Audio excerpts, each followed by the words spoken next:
So let me outline some of the components of empathy, things that we need to learn to do to stay connected to people so we can really connect with that flow of energy that's coming through them. The most important part of empathy is the hardest. It involves our presence, our full presence to what is alive in this person at this moment.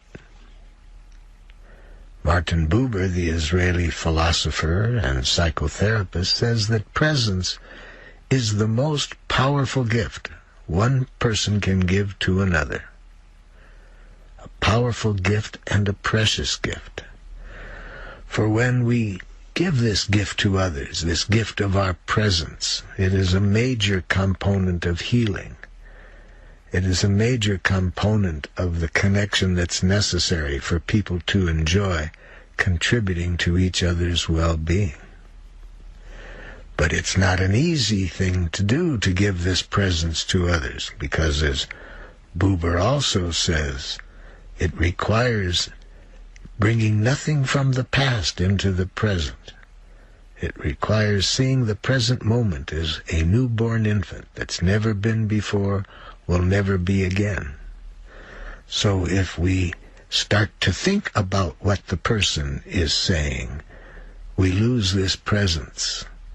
And so all of the theories that we might bring into the present moment about this person, because we might know them, that will get in the way of our staying empathically connected. Or if you have studied psychology as I did for many years at the university and were trained how to analyze people, what leads them to behave as they do, that kind of intellectual training and analysis of what goes on historically that creates present problems, that can get in the way of empathy. One of the things that we need to stay clear about then is not to get mixed up intellectual understanding with empathy. Intellectual understanding is the kind that I'm saying that I received at the university for intellectually understanding what are the kind of things historically that can contribute to people developing certain tensions, problems. And even if this is an accurate assumption that these kind of things are going on in the person, it means that I'm not connecting with this person as a unique person in this moment. I'm bringing in theories and ideas about them. So I am mixing up intellectual understanding with empathy.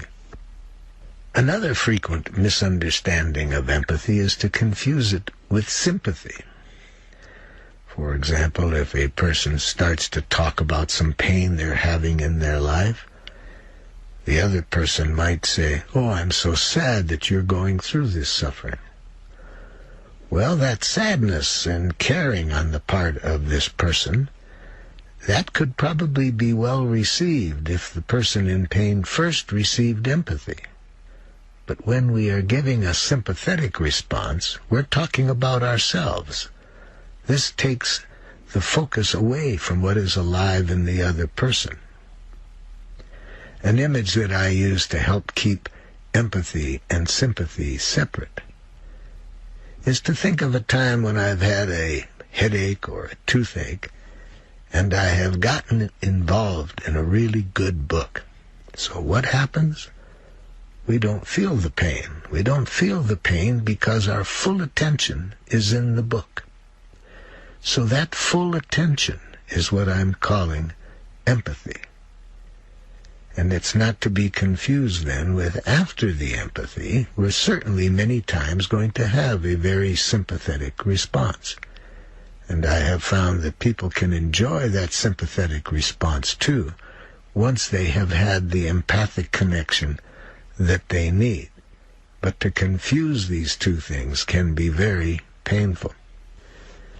A friend of mine helped me to see just how painful it can be when people mix up empathy and sympathy. She was dying of a very painful disease, and whenever I would come to her community, she would be likely to call me and say, "Marshall, come on over and play with my pain." The first time I went over there, after hearing her say, "play with my pain," I asked her, "What do you mean by play with your pain?" And she said, "Marshall, you know what's even worse than the pain itself that I'm experiencing?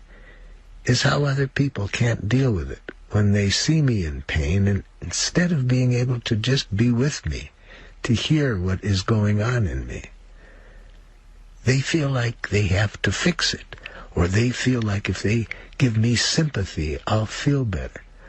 And they don't realize that all of the things that they suggest that I do, they're trying to give me help, I know, but I've done those things, and it's not going to help my problem.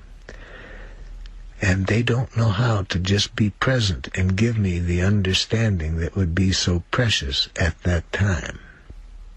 And it's so hard to tell them, Marshall, because I know they mean well. So how do you tell somebody that when you tell me, "Oh, how sad you are," and you start to give me advice, I know you mean well, but it's not only not what I need, it actually stimulates more pain. It leaves me more feeling lonely with that pain. So we don't want to mix up empathy and sympathy. Another thing we don't want to mix up is giving advice with empathy. Very often we think that we are showing understanding of people when we jump right in and start to give them advice. Another thing that's not empathy, as I'll be defining it in this session, are the words, "I understand. I understand exactly how you feel." Too many people have had people say, "I understand," and what the person was understanding was not at all what was alive in the speaker.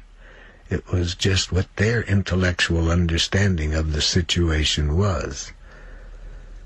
So in nonviolent communication, as we'll see, we never say, "I understand." We do something far more powerful.